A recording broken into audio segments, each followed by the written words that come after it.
안녕하세요. 늘 다양한 사연을 보기만 하다가 이렇게 신청하는 건 처음이네요. 제가 겪었던 일들이 너무 황당해서 이 이야기를 언젠가 한 번쯤은 속 시원하게 털어놓고 싶었습니다. 그래서 오랜 고민 끝에 사연 남겨요. 참 제가 언제 이렇게 나이를 먹었는지 모르겠어요. 오래 살다 보니까 드라마에서만 보던 말도 안 되는 일들도 겪게 되더군요. 제 가족과 저에게 생겨난 일들로 인해 그동안 마음이 정말 찢어지듯 아프고 머리가 복잡했어요. 그리고 늘 제가 너무 부족하게 잘못 살아서 제 딸까지 벌을 받는 건 아닌가도 생각했었지요. 지금부터 제 딸과 저에게 대체 어떤 일이 있었는지 차근차근 말씀드릴게요. 제가 말솜씨가 없지만 최대한 솔직하게 얘기하려고 하니 꼭 잘 들어주셨으면 좋겠습니다.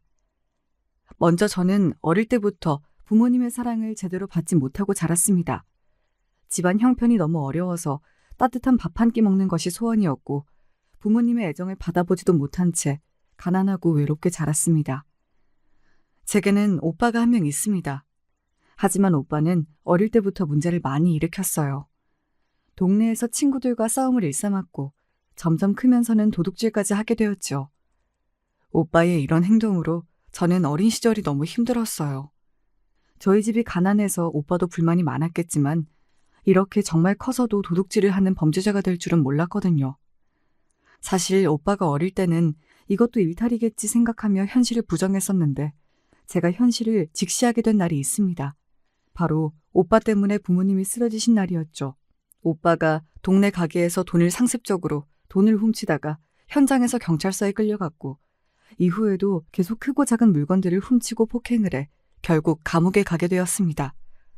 오빠가 감옥에 들어갈 때 부모님은 엄청난 충격을 받으셨고 결국 아버지는 심장마비로 쓰러지시고 말았습니다. 그때부터 저희 집안은 더 어려워졌고 저는 더욱 힘들게 살았죠. 그러다가 중매로 남편을 만나서 결혼하게 되었어요. 남편 월급이 많진 않았지만 반듯하게 일하는 사람이었고 성실하게 일하는 모습을 보며 저도 열심히 살아야겠다고 다짐했습니다. 오빠가 사고를 너무 많이 쳤기 때문에 저는 아들은 낳고 싶지 않았어요. 딸만 낳고 싶다는 늘 생각했었는데 안타깝게도 아들만 셋을 낳게 되었죠. 아들 셋을 키우느라 넉넉한 형편은 아니었지만 딸을 너무 갖고 싶은 마음에 매일 절에 가서 기도를 했고 그렇게 겨우겨우 딸을 얻게 되었습니다. 그렇게 딸을 키우며 힘들어도 행복한 나날을 보내고 있었어요. 하지만 그로부터 1년 후 정말 말도 안 되는 일이 벌어졌습니다.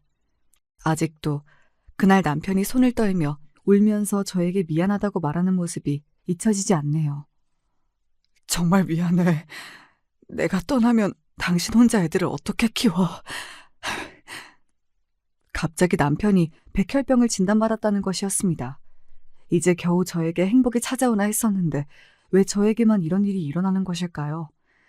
저는 그때 살고 싶지 않다는 생각도 자주 했었습니다. 결국 남편은 저에게 병을 말한 며칠 후에 쓰러져서 일을 그만두게 되었고 몇 년 사이 병세가 급격히 악화되어 세상을 떠나고 말았습니다. 이후엔 제가 생계를 책임져야 하는 정말 처참한 상황이 되었어요. 제대로 일을 해본 적도 없던 저는 그나마 부모님을 돌보고 아이들을 키우며 능숙하게 할 수 있는 것이 요리였기 때문에 자연스럽게 식당 요리 일을 구하게 되었습니다. 처음에는 요리를 잘 못해서 손님과 종업원들에게 욕도 많이 들었어요. 하루는 손님이 주문한 요리에 설탕 대신 소금을 너무 많이 넣어서 음식이 짜게 만들어진 적이 있었는데 그 손님은 음식을 먹자마자 술에 취한 상태로 저에게 막말을 했습니다. 이런 바보 같은 아줌마를 봤나? 머리가 안 좋은 사람은 원래 요리도 못한다니까? 어떤 바보가 설탕이랑 소금을 헷갈려? 안 그래도 오늘 기분 더러운데 이런 짜구려 싼 음식을 내놓다니 내가 이 식당 다시 오나 봐라. 내 친구들 다 여기 단골인데 이제 여기 단골 다 떠날 거라고. 알았어? 손님의 고함을 듣고 사장님까지 오셔서 손님에게 사과를 했고 저는 처음 일한 식당에서 잘리고 말았습니다. 이후에도 식당에서 일하며 실수를 많이 해서 욕을 많이 먹었어요. 그럴 때마다 마음이 무너졌지만 아이들을 위해 일을 포기할 수 없었습니다. 무엇보다 아빠도 일찍 세상을 떠났는데 반에서 1등을 놓치지 않고 사춘기 때도 엄마에게 싫은 소리 한 번을 안 하는 제 딸을 보면서 어떻게든 악착같이 살아야겠다고 다짐했죠. 생계가 힘든 상황 속에서도 과외를 계속시키며 제 딸이 하고 싶은 건 다 할 수 있도록 최선을 다했습니다. 딸은 역시 그런 저의 기대를 저버리지 않았고 드디어 사람들이 우러러보는 최상위권 대학교에 당당히 합격했죠. 합격 소식을 듣자마자 정말 그동안 제 모든 고생이 보상받는 기분이었습니다. 딸은 이후에도 저를 실망시키지 않았습니다. 대학교에서도 장학금을 매번 받고 학교를 졸업하자마자 바로 회사에 들어갔습니다. 대기업은 아니었지만 전망이 좋은 중소기업이었어요. 빨리 집 살림에 보탬이 되고 싶다고 여행도 한번 안 가보고 바로 취직했죠. 딸에게 정말 미안했지만 한편으로는 이렇게 빠르게 취직을 해줘서 너무 고마웠습니다. 딸이 입사 후부터 엄마인 저에게 늘 용돈을 보내주어 생활에 정말 많은 도움이 되었어요. 사실 아들들도 있었지만 첫째 아들은 계속 사업에 도전하느라 저에게 돈을 빌려달라 하기 일쑤였고 둘째 아들은 대학교 다닐 때부터 우울증에 걸려서 병원을 다니며 일을 거의 안 하고 있었고 셋째 아들은 아직 취업을 못한 상태였어서 저에게는 딸이 유일한 숨통이자 희망이었습니다. 그래서 저도 딸의 앞날에 어떻게든 도움이 되고 싶었고 시집이라도 좋은 데로 갔으면 좋겠다는 생각에 할 수 있는 건 다 했습니다. 결혼정보 회사를 찾아가 딸의 프로필을 작성하고 신중하게 딸의 사위감 후보를 찾아보았어요. 직원분들이 딸의 성격과 취향을 물어보며 괜찮은 사위감 후보를 소개해 주었죠. 친척들이나 친구들에게도 딸의 좋은 점을 강조하며 형편이 좋거나 직업이 반듯한 사위감을 찾기 위해 노력했습니다. 그렇게 딸은 한 달에 2번 이상 제 부탁으로 계속 선을 보고 있었고 저는 늘 딸에게 이번에 나온 남자가 어떤 것 같냐고 물어보았습니다. 사람은 괜찮은데 결혼을 할 만큼인진 모르겠어.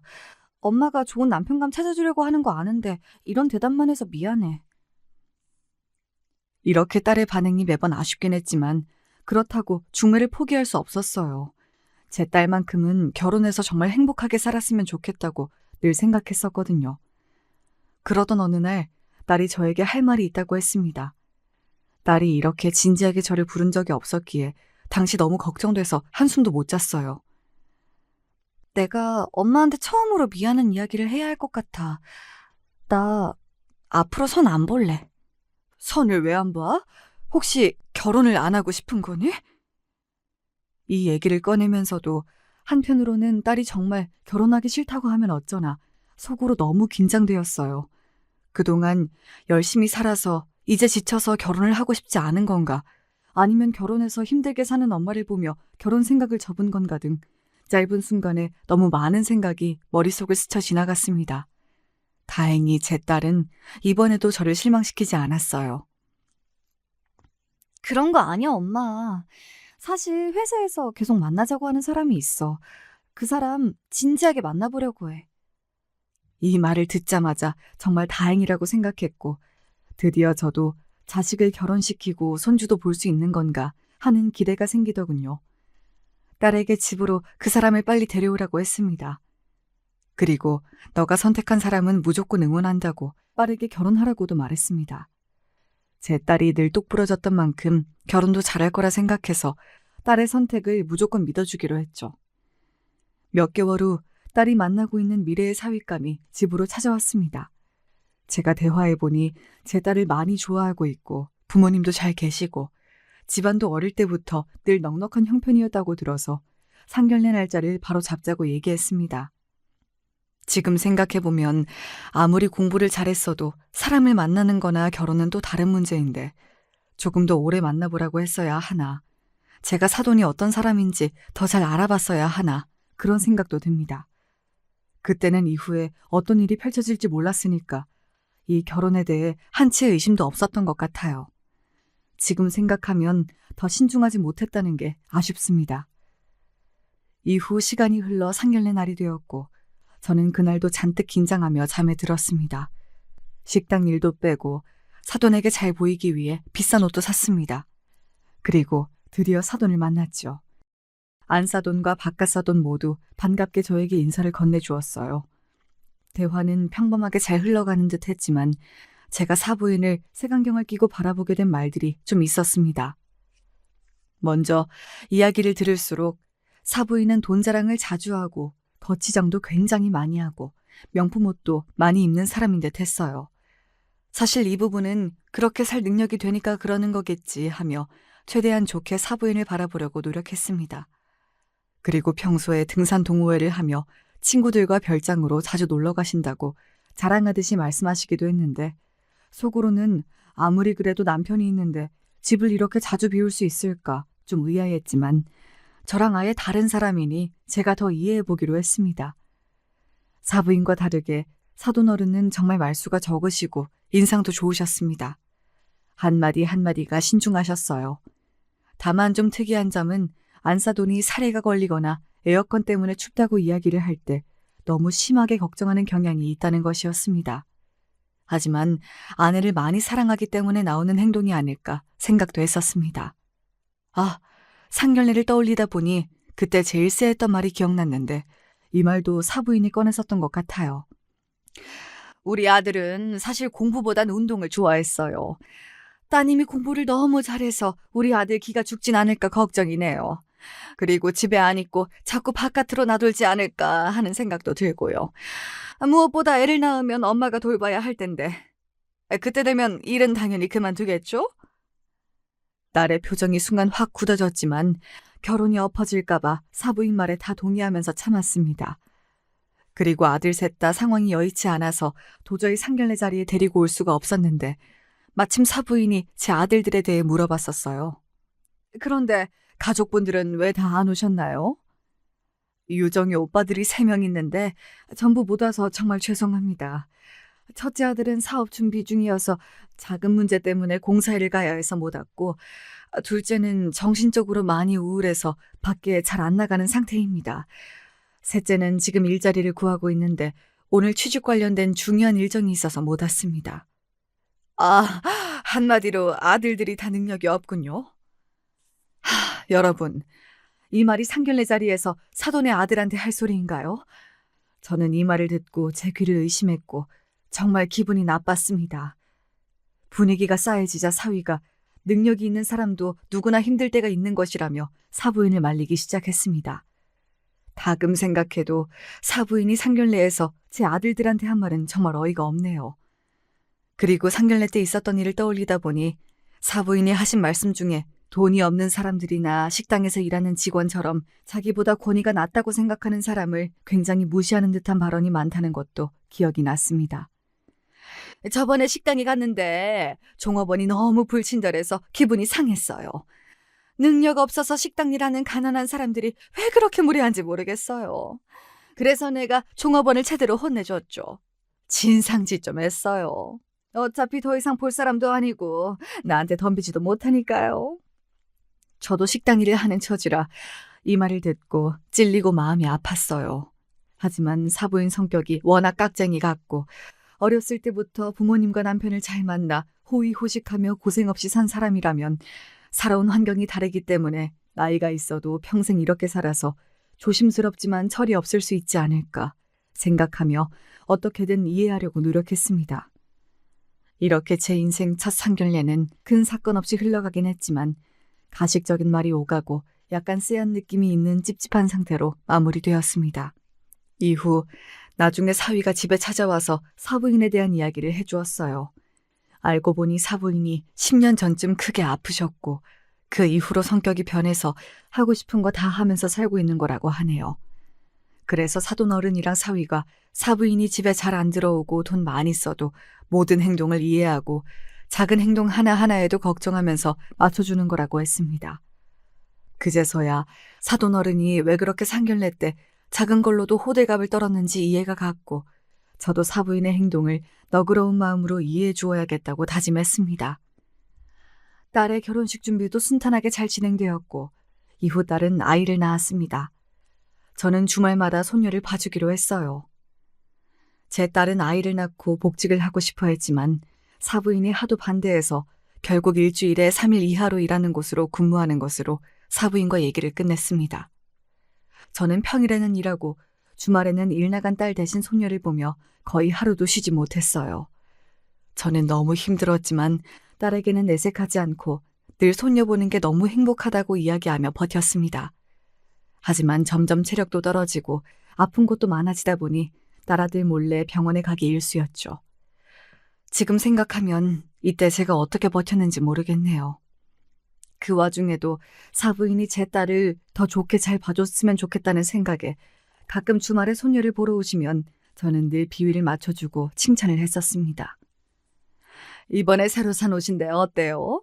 보는 사람들이 고급스럽다고 생각하겠죠? 저는 그게 중요하거든요. 등산 동호회 사람들 중에서 제가 제일 예뻐 보였으면 좋겠네요.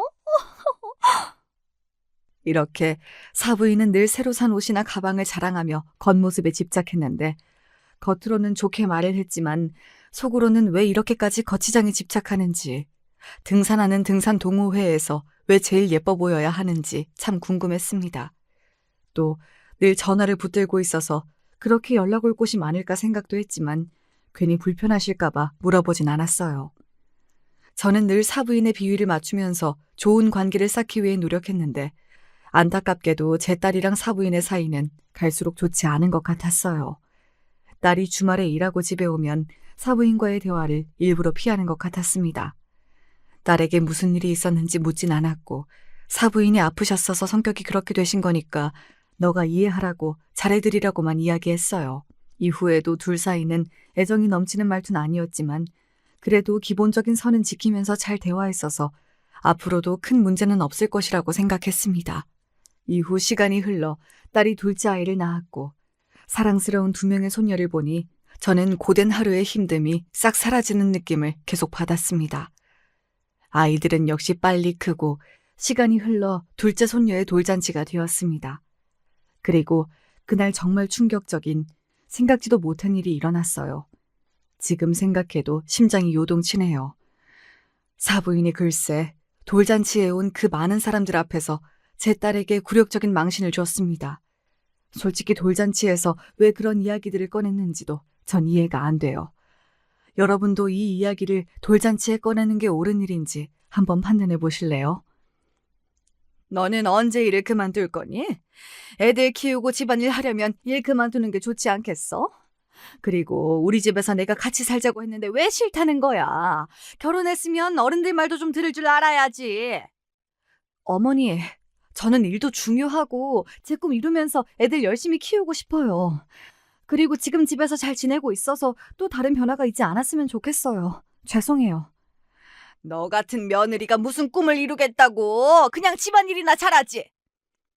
사부인의 말에 딸의 표정이 굳어졌습니다. 하지만 분위기를 망치지 않으려고 애써 참는 모습이었죠. 하지만 사부인은 거기서 멈추지 않았습니다. 꿈 이룬다나 뭐라나 헛된 소리 하지 말고 내가 하라는 대로 해. 괜히 가랑이 찢어진다?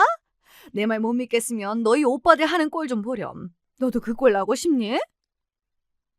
사부인이 한 말은 저에게도 정말 큰 상처가 되는 말이었고 자신의 오빠를 깎아내리는 말을 공개적으로 들은 제 딸도 참지 못하고 폭발했습니다. 덩달아 사부인의 목소리도 계속해서 커졌고 돌잔치에 온 많은 사람들이 이 대화를 듣게 되었죠. 어머니, 제 가족을 그렇게 무시하지 말아주세요. 저도 참을 만큼 참았어요. 네가 뭘 참았다는 거야?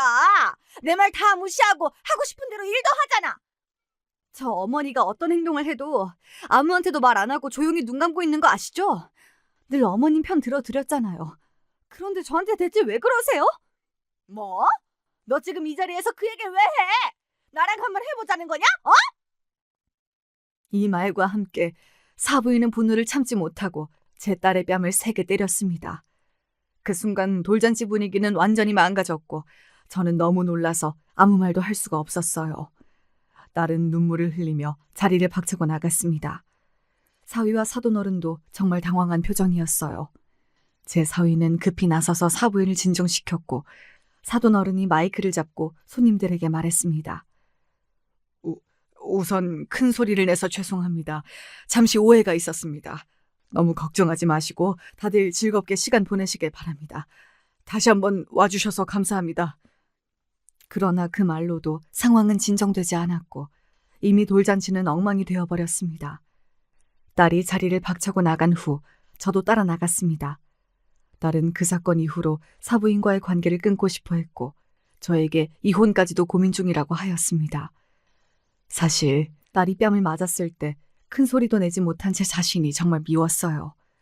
또 계속 사부인과 마주치다 보면 정말 스트레스를 많이 받겠다 생각도 했지만 그래도 이혼을 하면 사람들에게 결혼에 실패한 이혼녀 취급을 받게 될 것이라고 생각이 들어 이혼을 끝까지 말렸습니다.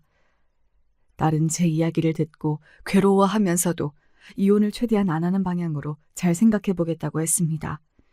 그날 후로 오랫동안 저는 깊은 자책감에 빠졌습니다. 사부인이 제 딸에게 하는 모든 행동, 그리고 저희 아들을 욕하는 행동들이 결국 제가 아들들을 잘못 키워서 그런 건 아닐까, 내가 딸의 행복을 망친 것은 아닌가 하는 생각이 끊임없이 들어서 괴로웠어요. 딸에게 더 좋은 환경을 만들어주지 못한 제 자신이 원망스러웠죠. 그리고 한 가지 의문점도 있었습니다. 돌잔치에서 딸과 사부인의 대화를 처음부터 들었는데 딸이 어머니가 어떤 행동을 하든 아무한테도 말 안 하고 늘 어머님 편 들어드렸잖아요 라는 말을 하자마자 사부인이 눈이 확 돌아갔었거든요. 대체 무슨 일이 있었길래 저 말 한마디에 뺨을 때릴 정도로 화가 난 것인지 아무리 생각해도 이해가 가지 않았습니다. 그리고 어떤 이유든 순간적으로 이성을 잃고 자기 감정을 주체하지 못하는 사부인의 모습을 보며 처음부터 이 결혼을 안 했어야 하는 건 아닐까 후회도 많이 했어요. 이 일이 있던 다음 날 사위가 찾아와서 어머니가 뺨을 때려서 미안하다고 무릎을 꿇고 정중하게 저와 딸에게 사과했습니다. 정말 죄송합니다. 저희 어머니가 어제 너무 심했어요. 진심으로 사과드립니다. 자네 잘못은 아닐세. 사부인이 갑자기 그렇게까지 화낼 줄은 나도 몰랐네. 당신 사과는 됐어. 어머님이 직접 나한테 사과하셔야 하는 거 아닐까? 남편의 진심 어린 사과에도 마음이 풀리지 않았던 제 딸은 이후에도 사부인이 사과해야 한다고 몇 번이나 말했습니다. 사위도 동의했고 계속해서 사부인이 제 딸에게 사과를 하게끔 사부인을 설득하려고 노력했습니다. 하지만 사부인은 그럴 때마다 제 딸이 먼저 잘못을 했고 처음부터 자기를 살갑게 대하지 않는 등 무시를 일삼았다며 오히려 사과를 받아야 한다고 우겼습니다. 저는 이런 사부인의 태도가 정말 이해가 되지 않았어요. 여러분, 손녀의 돌잔치에서 며느리의 뺨을 때리는 게 이게 있을 수나 있는 일인가요? 제 딸이 겪은 일이어서가 아니라 상식적으로 정말 일어나선 안 될, 말이 안 되는 일이라고 생각해요. 그리고 제 딸이 겪은 일이라서 저는 정말 말할 수 없이 마음이 아프고 미안하고 비참합니다. 더 웃긴 건 사위도 처음에는 이런 사부인의 태도에 의아함을 가지고 타이르는 듯 했으나 점차 사부인의 편을 드는 모습이 보였다는 겁니다. 제 딸에게 이런 말을 했다고 하더군요. 그래도 우리 엄마가 그렇게 화낸 건 다 이유가 있지 않을까? 얼마나 쌓인 게 많으셨으면. 네가 좀 더 평소에 엄마한테 잘했으면 좋았을 텐데 미움받을 짓을 뭐하러 해가지고 좀 더 맞춰드리지. 사위의 말을 들은 제 딸은 큰 배신감을 느꼈고 결국 마지막엔 고민 없이 이혼을 결심하게 되었습니다. 엄마, 저 더는 못 참겠어요. 정말 죄송해요. 이혼하겠습니다. 딸이 왜 이런 결정을 할 수밖에 없었는지 모든 과정을 지켜봤기에 그 결정을 지지하면서도 한편으로는 딸이 나중에 후회하지 않을까 생각도 들었습니다. 이혼을 하게 되면 아이들도 남편 없이 키워야 하는데 제가 남편의 빈자리를 너무 잘 알기 때문에 더 안타까웠던 것 같아요. 그런데 사부인은 제 딸과 생각이 달랐나 봅니다. 이혼을 못하게 막았다네요. 나중에 사위한테 들었는데 사부인이 동호회 사람들이나 친척한테 아들이 이혼했다고 얘기할 수 없어서 이혼은 절대 안 된다고 말했다네요. 참, 이 상황에서도 자식 걱정보다는 사람들에게 보여지는 자신의 체면밖에 생각을 안 한다니 정말 위선적인 사람이라고 느꼈습니다. 이렇게 사부인이 끝까지 사과는 안 하면서 이혼은 안 된다고 난리를 친 탓에 결국 소송까지 가게 되었습니다. 사부인은 절대 양육권 싸움에서 지면 안 된다고 자신의 아들에게 신신당부를 했고 말도 안 되는 일을 꾸민 탓에 어린 손녀들까지 이 과정에서 큰 상처를 입게 되었습니다. 사실 제가 옆에서 지켜봤을 때 제 딸은 자기가 낳은 딸들을 정말 사랑하는 좋은 엄마였습니다. 저는 당연히 아이들이 엄마랑 살고 싶어 한다고 생각했어요. 하지만 아이의 입에서 나온 말은 충격적이었습니다. 할머니, 나 아빠랑 살고 싶어요. 엄마랑 있으면 힘들어요. 딸이 얼마나 아이들을 사랑하는지 알기에 가슴이 철렁했고 대체 어떤 일이 있었길래 엄마랑 있으면 힘들다는 말을 하는지 할머니로서 죄책감이 느껴졌습니다. 딸은 자신이 주말에 일하느라 같이 놀러도 자주 못 가고 평소에도 늘 집안일이랑 일을 하다 보니 아이들과 충분히 시간을 보내지 못해서 이런 일이 생겼다고 자책하며 눈물을 흘렸습니다. 결국 제 딸은 첫째 아이를 아빠한테 보냈고 아직 어린 둘째 아이만 키우기로 했습니다. 이 일로 딸은 정신과 상담을 받으며 약을 먹게 되었어요. 저는 표정이 이렇게 어둡고 삶의 의욕이 없는 딸의 모습을 처음 봤습니다. 그렇게 하고 싶어 하던 일도 그만두고 집에만 있더라고요. 그런 딸의 모습을 보며 정말 마음이 아픈 걸 넘어서 심장이 쪼여 들어가는 기분이었습니다. 늘 속 썩이는 일 없이 잘 달려왔던 제 딸이 이렇게 이혼하고 무너지는 모습을 지켜보는 건 정말 제가 아픈 것보다 훨씬 힘들었어요. 병원에서 상담을 꾸준히 받으며 딸의 상태가 조금 나아지길 바랬지만 딸은 시간이 지날수록 눈에 띄게 더 지쳐 보였습니다. 또 일을 하지 않고 집에 있는 게 눈치가 보였는지 저에게 이런 말을 했습니다. 엄마, 선생님이 그러는데 나 아직 많이 힘들대요. 지금 당장은 쉬어야 할 것 같아요. 집안에 도움이 못 돼서 미안해요. 저는 딸에게 절대 미안해하지 말고 이번 기회에 마음이 회복될 때까지 푹 쉬라고 했습니다. 여러분, 오죽했으면 정신 못 차리던 제 아들들이 딸에게 생활비로 쓰라고 용돈을 주기도 했을까요? 앞으로 행복할 줄만 알았던 딸이 이렇게 되자 저는 제 딸도 저처럼 팔자가 사나운 건 아닐지 너무 걱정이 됐어요. 또 제가 딸의 행복을 지켜주지 못했다는 생각이 들어 매일 미안함의 눈물을 흘렸습니다. 정말 다행히도 2달 정도 지나자 딸이 병원을 끊고 다시 일을 하며 일상생활을 찾게 되었습니다. 그리고 그때쯤 너무 사랑스러운 손녀의 입에서 충격적인 사실을 듣게 되었지요. 지금 생각해도 정말 어이가 없어요. 알고 보니 사부인이 아이의 유치원에 찾아가서 엄마에 대한 욕을 한 것입니다. 엄마는 너랑 노는 게 즐겁지 않고 힘들어서 일하러 간 거야. 할머니랑 아빠는 예빈이랑 노는 거 제일 좋아해. 봐봐, 할머니는 이렇게 일도 안 하고 예빈이 데리러 오잖아. 이런 식으로 은근히 아이가 아빠와 살도록 조종한 것이었습니다. 아이는 그 말을 믿고 점점 엄마를 미워하게 되었고 결국 엄마와 살기 싫다는 말을 저에게 하게 된 것이었습니다. 이 사실을 알자마자 저는 바로 딸에게 이야기해 주었습니다. 놀라지 말고 들으렴. 사부인이 유치원에 몰래 가서 너에 대한 험담을 예빈이한테 했대. 예빈이랑 노는 게 싫어서 너가 주말마다 일을 열심히 나가는 거라고. 그 거짓말 때문에 예빈이가 그 말을 믿고 아빠랑 살고 싶다고 말했나 보더라. 네? 진짜 너무하시네요. 어떻게 어린아이에게 그런 말을 할 수가 있죠? 당장 예빈이를 데려와야겠어요.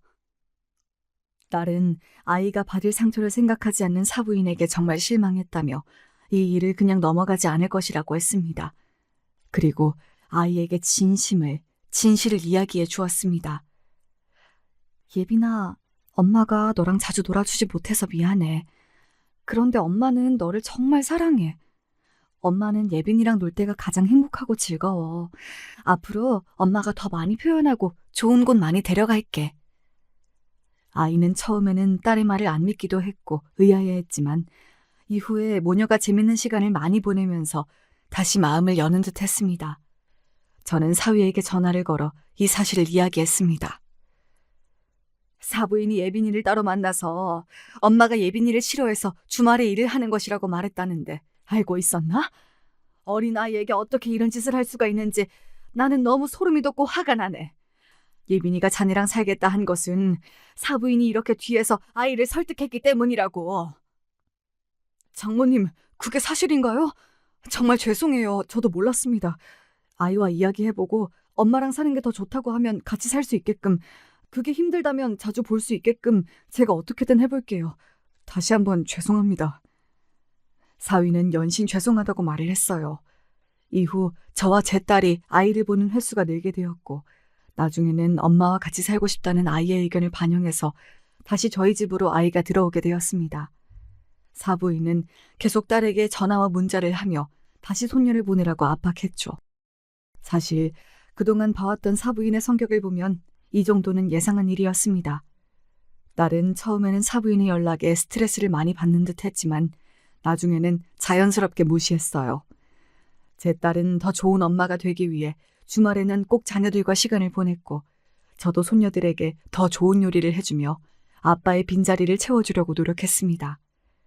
반복되는 안 좋은 일로 저도 딸도 큰 상처를 받았지만 아이를 지키기 위해 저희는 더 강해지기로 결심했어요. 사실 사부인이 이 정도로 말이 안 통하는 사람인 줄은 몰랐는데 이제 가족이 아니라고 막 나가는 게 아닐까 생각이 듭니다. 이때쯤 딸은 저에게 이런 말을 했었어요. 엄마, 제가 요즘에 인생을 참 많이 배웠어요. 내가 좋은 마음으로 열심히 산다고 좋은 결과만 따라오는 게 아니라는 것도 알게 되었어요. 하지만 인생이 늘 그늘만 있는 것도 아니고 또 햇볕만 있는 것도 아니니까 무슨 일이 있더라도 정신 바짝 차리고 잘 이겨내고 살아볼게요. 너무 미안하고 감사해요, 엄마. 이 말을 듣고 저는 제 딸이 얼마나 성숙하고 강한 사람인지 다시 한번 느끼게 되었습니다. 딸이 한 말처럼 딸은 아이가 돌아오고 나서 앞으로 살 새로운 집을 구하며 새로운 삶을 시작했습니다. 사부인의 귀찮은 연락은 계속 있었지만 그럴수록 제 딸은 더 단단해지는 듯 보였어요. 저는 딸과 손녀의 행복을 위해 제 남은 인생을 써야겠다고 생각했습니다. 그리고 제 딸과 저의 노력이 아이들에게 통했는지 이후 아이가 저에게 반짝이는 눈으로 이런 말을 하더군요. 할머니, 오늘 친구들이 나한테 우리 엄마가 최고래요. 엄마가 맛있는 간식도 선물해줬어요. 저는 엄마가 요즘 세상에서 제일 좋아요. 제가 이 얘기를 딸에게 전해주자 정말 기뻐하며 앞으로 더 열심히 살 거라고 하더군요. 이후 딸은 일 나가 있을 동안 아이를 봐줄 아주마를 구했습니다. 제가 지금처럼 쭉 아이들을 봐주겠다고 했는데 육아가 얼마나 힘든지 알기 때문에 저에게 부탁하는 것이 미안하다고 하더군요. 참, 제 딸이지만 속이 깊습니다. 딸의 배려 덕분에 저는 좀 더 마음 편하게 식당 요리 일을 다시 할 수 있게 되었고 다리도 아프고 힘들었지만 나이가 들수록 돈 필요할 일이 많이 있을 거란 생각에 일을 그만둘 순 없었습니다. 이후 가까운 지인에게 보험 일을 해보지 않겠냐는 제안을 받고 보험 일을 시작하게 되었어요. 보험 일이 생각보다 잘 맞았고 주변 사람들이 보험 등록을 많이 해줘서 성과금도 받을 수 있었습니다. 시간이 흐른 후 그동안 모아둔 돈으로 무엇보다 고생한 딸에게 비싸고 좋은 선물을 해주고 싶어서 오랜만에 백화점을 들렀습니다. 선물로 뭐가 좋을까 고민하다가 아직 제 눈엔 너무 젊고 예쁜 딸이 가끔은 꾸미기도 하면서 이젠 더 행복하게 살았으면 좋겠다는 생각에 구두를 사주기로 했습니다. 딸과 함께 구두 매장을 둘러보며 마음에 드는 구두를 고르고 있던 중 옆에서 익숙한 목소리가 들려왔습니다. 그 목소리가 점점 가까워졌고 저와 딸의 표정은 급격히 굳어졌습니다. 대체 누구를 받기에 모처럼 모녀간의 데이트에서 이토록 기분이 나빠진 것일까요? 저희가 마주친 사람은 바로 제 딸을 그토록 힘들게 한 사부인이었습니다. 어쩌면 이젠 암이기에 그냥 지나칠 수도 있었을 텐데 사부인도 저희를 보자마자 특유의 사람을 깔보는 표정으로 막말을 하기 시작했습니다. 뭐야? 거지 새끼들도 백화점을 오네. 이 말을 듣자마자 제 딸은 너무 화가 나서 눈물을 글썽였고 주먹에 힘을 꽉 쥐고 있었습니다. 제가 사부인에게 왜 가만히 있는 사람에게 시비를 거냐고 했더니 사부인이 제 말은 무시한 채 구두를 보여주고 있던 매장 직원들에게 여기 물이 안 좋다고 사람 아무나 받지 말라고 말했습니다. 정말 이 말을 듣고 너무 어이가 없었고 더 이상 참지 못한 딸은 어머니! 하며 소리를 질렀습니다. 매장 직원들도 사부인의 말에 놀라서 당황하며 사부인에게 여기서 이러시면 안 되고 이렇게 가만히 있는 사람을 비하하고 공격적으로 나오면 백화점에서도 더 응대드릴 수 없다고 이야기하였습니다. 그러자 사부인은 매장 직원에게도 막말을 퍼붓기 시작하였습니다. 너는 교육을 어떻게 받았냐? 지금 나한테 뭐라고 했냐고! 내가 여기 얼마나 자주 오는지 아니? 너가 급이 안 맞는 사람들 구분도 못하고 손님을 아무나 받으니까 지금처럼 문제가 생기는 거잖아. 너는 백화점에서 근무할 자격이 없어. 이 말을 들은 매장 직원은 화가 나는 걸 떠나서 상대할 가치가 없다는 듯이 헛웃음을 터뜨리며 요즘에 이렇게 말도 안 되는 이야기를 하는 고객님은 자기도 처음 봤다고 더 이상 안 참을 테니 막말은 그만하라고 말하였습니다. 이후에도 사부인이 막말을 계속하자 싸움 구경을 보기 위해 사람들이 몰리기 시작했죠. 여러분, 말로만 들어도 이 상황이 정말 정신없고 화가 나지 않나요? 그런데 이후에 이것보다 더한 정말 경악스러운 일이 벌어졌습니다. 갑자기 50대 초중반쯤 되어 보이는 중년의 남자가 등산복을 입은 채 여보! 하면서 사부인을 향해 달려오는 것이었습니다. 정말 말도 안 되는 상황이었습니다. 왜냐하면 그분은 제가 알고 있던 사돈어른이 아니었기 때문입니다. 그 중년의 남성분이 아내를 착각한 건 아닐까 생각했는데 그게 아니라는 것을 사부인의 표정을 보고 알 수 있었습니다. 사부인이 그렇게 당황하고 긴장한 표정은 저도 처음 봤어요. 그 남자는 오자마자 사부인을 감싸 안으며 괜찮냐고 물어보더니 매장 직원에게 온갖 욕을 하기 시작했습니다. 너 뭐야? 왜 손님한테 대들어? 일 잘리고 싶어?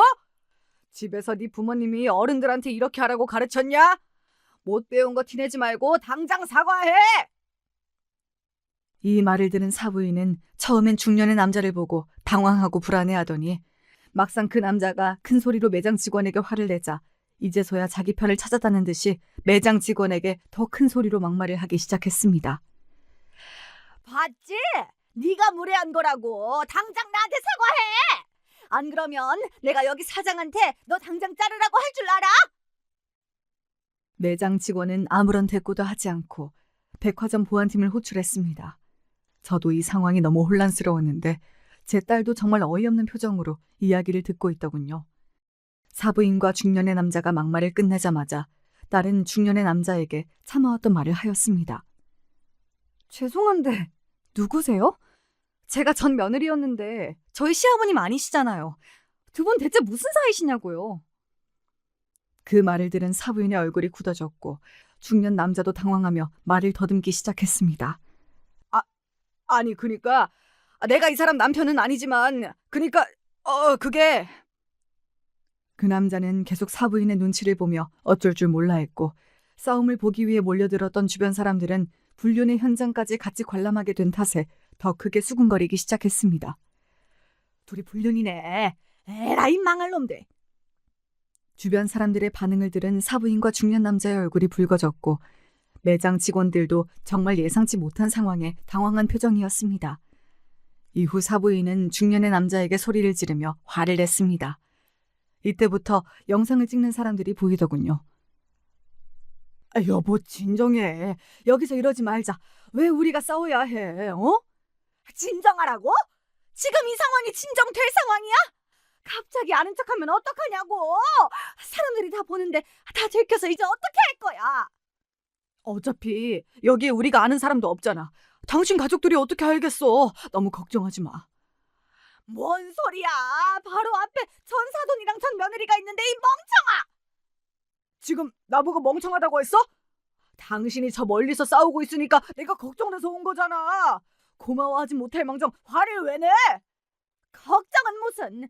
혼자 영웅심리 발동해서 관심 받고 싶어서 온 거잖아. 당신 내가 그런 사람인 거 내가 모를 줄 알아? 참나 이렇게 나온다 이거지? 앞으로 동호회에서 나 아는 척할 생각하지 마. 이 대화를 지켜보며 저는 불륜 커플은 대체 무슨 생각으로 만남을 이어오고 있는지, 무슨 생각으로 인생을 살고 있는 것인지 진심으로 사부인과 중년 남자의 머릿속이 궁금해졌습니다. 제 딸은 그래도 한때 가족이었던 시어머니가 불륜을 저지른 남자와 대화를 나누는 것을 보고 정말 큰 충격에 빠졌는지 눈이 멍했습니다. 그러다가 갑자기 무언가를 깨달은 듯 한마디 했습니다. 어머니, 설마 저분이 등산 동호회에서 만난 그분이세요? 예전에 저한테 들켰을 때 절대 다신 안 만나겠다고 이미 그 남성분이 동호회 나갔다고 해서 제가 아버님한테 말씀 안 드린 건데 설마 그분이에요? 아니 아직까지 이러고 있으시면 안 되죠. 이렇게 사는 거 남편이랑 아들한테 안 부끄러우세요? 아버님이 얼마나 좋은 분인데 대체 왜 이러냐고요. 딸의 이야기를 듣고 주변에 있던 사람들은 야유를 보냈습니다. 그러자 사부인은 오히려 적반하장으로 이제 가족도 아닌데 뭔 상관이냐고 신경 끄라고 하더군요. 딸은 지금 가족이 아니더라도 아버님이랑 전 남편이 불쌍해서 못 참겠다고 너무 더럽다고 얘기하며 휴대폰을 꺼내 둘의 사진을 찍었습니다. 그리고 웅성거리던 사람들에게 얘기했습니다. 다들 이 불륜의 증인인 거 아시죠? 영상 찍은 거 저한테 당장 보내주세요. 불륜을 저지르는 사람들을 사회에서 매장시켜야 됩니다. 이 불륜을 끊어내야 해요. 그 말을 들은 사부인은 인상을 찌푸리며 사람들을 향해 소리쳤습니다. 뭐? 영상 찍지 마! 다 지워! 어디 올리기라도 하면 명예훼손으로 고소할 거야! 여러분, 영상 저한테 넘기세요. 제가 불륜 사실을 제대로 밝히겠습니다. 부탁드려요. 그러자 사부인이 화를 참지 못하고 제 딸의 머리채를 잡았습니다. 마침 백화점 보안팀이 도착해 사부인을 말렸고 사부인은 더 크게 소리치며 저항했습니다. 사람들은 더 많은 영상을 찍기 시작했고 상황은 더욱 난장판이 되었습니다. 그리고 끌려가는 사부인을 보며 딸은 마지막으로 경고했습니다. 인생 그렇게 살지 마세요. 그리고 다시는 저희 엄마랑 제 딸들 괴롭히지 마세요. 입 다물어! 너 같은 게 왜 내 아들이랑 엮여가지고 이 난리를! 내가 언젠가는 내 손녀들 다 데리고 갈 거야! 그 말을 듣는 순간 저는 정말 사부인이 또다시 일을 저지르지 않을까 긴장하며 가슴이 철렁 내려앉았습니다. 하지만 제 딸은 강한 눈빛으로 사부인을 응시하며 말했습니다. 절대 그런 일 없을 거예요. 이젠 제 가족들 제가 지킬 거니까요. 사부인은 이 말을 듣고 더 악을 쓰고 소리를 질렀고 그 장면을 보는 저는 너무나 충격적이었지만 동시에 딸의 강인함에 감동했습니다. 결국 구두는 사지 않았고 놀란 심장을 부여잡고 집으로 오게 되었습니다. 여러분, 이 장면을 실제로 봤다면 기분이 어떠셨을 것 같나요?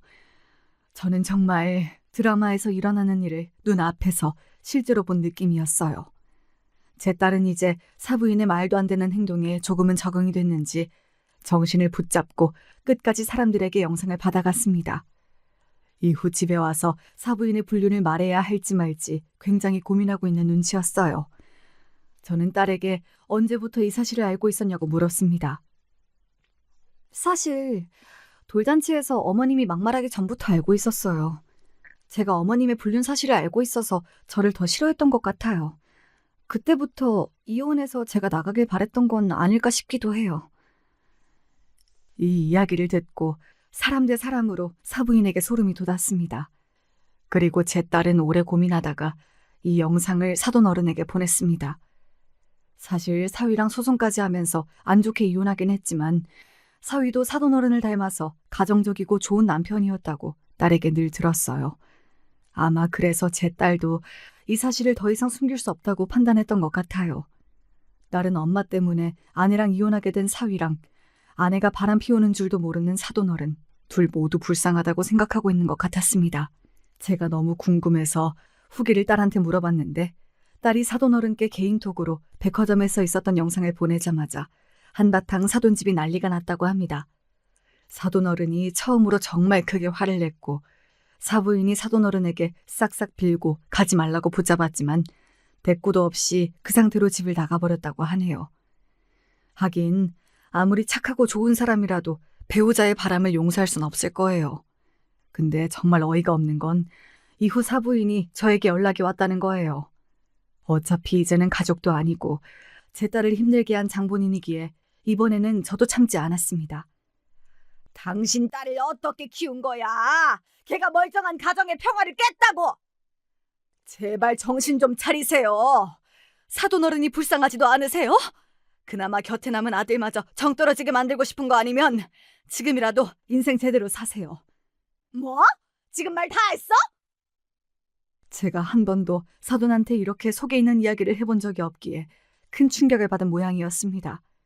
어차피 더 이상 전화할 일도 없어서 내친 김에 한마디 더 했습니다. 그리고 돈 좀 있다고 사람 무시하지 마세요. 예전에 돌잔치에서 제 아들 무시하는 것도 참았는데 할 말 못할 말 구분을 좀 하세요. 이번에 매장 직원들한테 하는 행동도 참 별로였어요. 나이값도 좀 하시고요. 제 말을 듣고 사부인은 당황했는지 너무 맞는 말이라 할 말이 없었는지 대답도 없이 전화를 끊었습니다. 이후 저에게 전화 오는 일은 없었어요. 이럴 줄 알았다면 진작 아닌 건 아니라고 말 좀 하고 살 걸 그랬습니다. 이후 며칠 후에 사위가 저에게 할 말이 있다고 집에 온다고 했습니다. 저희 집에 도착하자마자 무릎을 꿇고 울면서 말을 시작하더군요. 장모님, 정말 죄송합니다. 이번 일이 있기 전까지 제가 저희 어머니를 너무 믿었어요. 지금이라도 딸들 키우면서 다시 잘 살고 싶어요. 재결합하게 해주세요. 저 이혼하고 너무 후회했습니다. 울부짖는 사위의 모습을 보며 마음이 참 아팠습니다. 하지만 제가 결정할 일은 아니라고 생각해 어떤 선택이든 존중할 테니 제 딸과 대화하라고 하였습니다. 사위는 눈물을 흘리며 이해해 주셔서 감사하다는 말과 함께 힘겹게 집을 떠났습니다. 젊은 애들이 사부인 때문에 그동안 얼마나 힘들었을지 생각하니 참 가슴이 답답했습니다. 제가 가끔 딸에게 사위가 불쌍하다고 말하면 그래도 남편이자 아빠로서 그때 어머니 편을 들었으면 안 된다고 딱 잘라 말하더군요. 제 딸도 정말 여리고 소녀 같았는데 이렇게 단호하게 말하는 걸 보면 정말 이제는 어엿한 엄마가 된 것 같다는 생각이 들어요. 딸이 두 아이의 엄마임에도 이런 딸을 보면 가끔 제 기분이 이상할 때가 많습니다. 사위가 찾아온 그날 저녁, 제가 먼저 재결합에 대한 이야기를 꺼냈습니다. 딸은 아직 남편을 사랑하는 마음이 남아있지만 그동안 받은 상처가 너무 크고 지금은 모든 게 복잡해서 당장 재결합은 못하고 애들 아빠니까 생각은 해보겠다고 이야기하였습니다. 저는 딸에게 어떤 결정이든 다 존중할 테니 앞으로는 너의 행복만 생각하라고 했어요. 그리고 저는 더 딸의 집에 자주 오며 딸과 손녀가 남편과 아빠가 없는 허전함을 덜 느끼게 하기 위해 노력했습니다. 그날도 딸의 집에서 다 같이 저녁을 먹고 있을 때였어요. 갑자기 딸의 휴대폰에 메시지가 도착하더군요. 딸은 메시지를 확인하고 놀란 표정으로 저를 바라보았습니다. 엄마, 어머님 소식을 등산동호회 회장님이 보내주셨어요. 어머님이 그 백화점에서 본 등산복 입은 남성분한테 차이고 동호회에서도 쫓겨났대요. 뭐라고? 그게 진짜야? 딸은 전달받은 메시지 내용을 저에게 보여주었습니다. 등산 동호회 회장님이 딸에게 보낸 메시지였는데 사부인이 등산 동호회에서 쫓겨난 이유와 불륜남과의 관계에 대한 이야기가 적혀 있었습니다. 메시지 내용은 대략 이러했습니다. 안녕하세요. 혹시 이 소식을 들으셨나요? 전 시어머니 분이 우리 동호회에서 쫓겨났어요. 다른 회원님과의 불륜 관계가 들켜 모두가 배신감을 느꼈고 저희 앞에서 남자 회원님한테 차이고 다른 회원분들이 동호회에서 나가줬으면 좋겠다고 말해 눈물을 흘리면서 떠나셨습니다. 저는 메시지를 본 후 한편으론 정말 통쾌했지만 또 한편으로는 이런 일을 처음 겪는 사부인의 상황이 걱정되기도 했어요.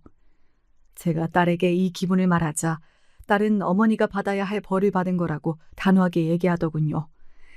딸과 이야기를 하던 중 등산 동호회가 이 사실을 어떻게 알게 되었는지 궁금해져서 물어봤더니 딸은 자신이 알린 것은 아니라고 했습니다. 그날 백화점에서 이 일을 지켜보던 누군가가 5,000명으로 꽉 채워진 카톡 단톡방에 이 영상을 올렸고 그 단톡방에 마침 등산 동호회 사람이 있어서 이 일이 퍼지게 된 것이라고 하네요. 정말 우연도 이런 우연이 있을까요?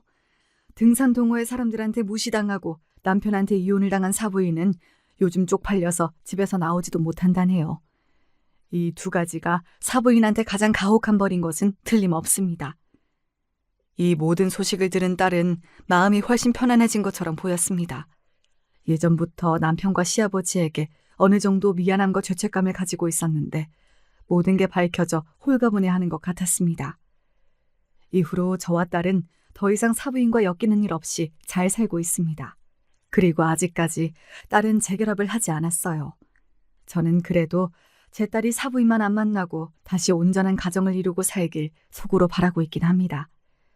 제가 제 이야기하는 게 익숙하지 않아서 말하면서 너무 흥분해서 내용이 뒤죽박죽한 부분도 많을 거예요. 보시는 분들 양해 부탁드립니다. 지금까지 들어주셔서 감사합니다. 이만 마치겠습니다.